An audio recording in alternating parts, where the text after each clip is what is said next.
Welcome students, তোমাদের প্রথম পর্যায়ক্রমিক মূল্যায়ন 2025-এর আজকে আমি আমাদের পরিবেশ বইয়ের প্রশ্নপত্র নিয়ে চলে এসেছি, যার পূর্ণ মান থাকছে 20।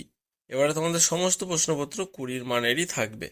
আমার এই চ্যানেলে তোমরা আদার্স সমস্ত বিষয়ের সমস্ত প্রশ্নপত্র পেয়ে যাবে।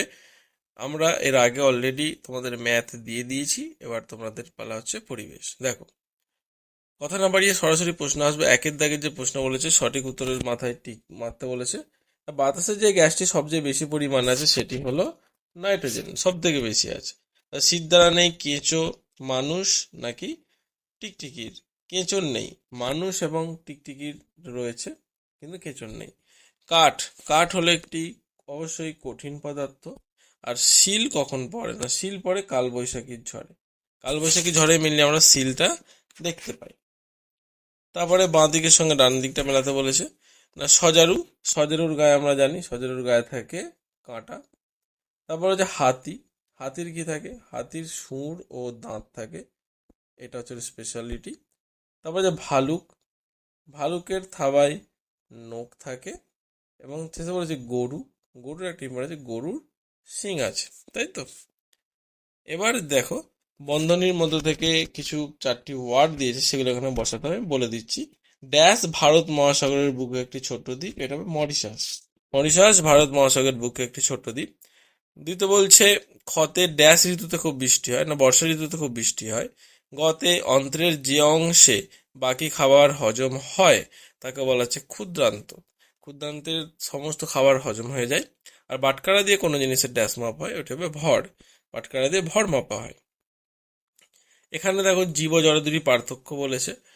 জীব ও জড়ের মেন যে পার্থক্যটা বলবে, যে জীবের প্রাণ আছে, জড়ের কিন্তু প্রাণ নেই। জীবের বৃদ্ধি হয়, জড়ের বৃদ্ধি হয় না। জীব বংশ বিস্তার করতে পারে, জড় বংশ বিস্তার করতে পারে না। জীব স্বইচ্ছায় এক জায়গা থেকে অন্য জায়গায় চলাফেরা করতে পারে, ব্যতিক্রম অবশ্য উদ্ভিদ, জড় কিন্তু সেটা পারে না। এছাড়াও আরো অনেক আছে, তোমরা এই কটা লিখলেই হবে। তারপরে বেমানান চিহ্ন গোল করে দাগ দিতে বলেছে। দেখো, কতে গরু, বাঘ, ছাগল এবং হরিণ। এখানে অবশ্যই বাঘ আলাদা, কারণ বাঘ হচ্ছে মাংসাশী প্রাণী। তারপরে খতে বলেছে রবীন্দ্র জয়ন্তী, কালবৈশাখী, গরম এবং লেপ। দেখো, গরমকালেই কালবৈশাখী এবং রবীন্দ্র জয়ন্তী হয়, কিন্তু লেপ শীতকালে আনা হয়, তাই তো। তাহলে এখানে লেপটা আলাদা। তারপর যে বাদাম, ডিম, লোহা আর ভাত, এর মধ্যে লোহা আলাদা, লোহা আমাদের তো খাদ্য নয়, লোহাটা আলাদা।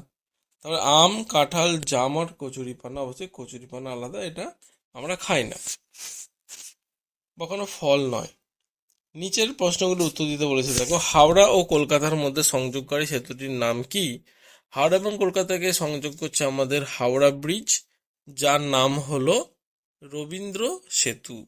এটি কোন নদীর তীরে অবস্থিত? কোন নদীর ওপরে অবস্থিত? ভাগীরথী হুগলি। আমরা যেটা গঙ্গাও জানি, ভাগীরথী হুগলি নদীর উপরে অবস্থিত। তারপরে বলছে, দাঁত না মাজলে কি কি সমস্যা হতে পারে? দাঁত খারাপ হয়ে যাবে, দাঁতে পোকা ধরবে, মাড়ি খারাপ হয়ে যেতে পারে, এরকম হবে। তারপর বলেছে, একটি পরিযায়ী পাখির নাম লেখো। পরিযায়ী পাখি হলো পিংটেল। পরিযায়ী পাখির একটা নাম হলো পিং টেল বা হুইসলিং টিল, এখানে একটা লিখতে পারো। আর পশ্চিমবঙ্গের কোথায় একশৃঙ্গ গন্ডার দেখা যায়? এটা হবে জলদাপাড়ায়। পশ্চিমবঙ্গের জলদাপাড়ায় একশৃঙ্গ গন্ডার দেখতে পাওয়া যায়।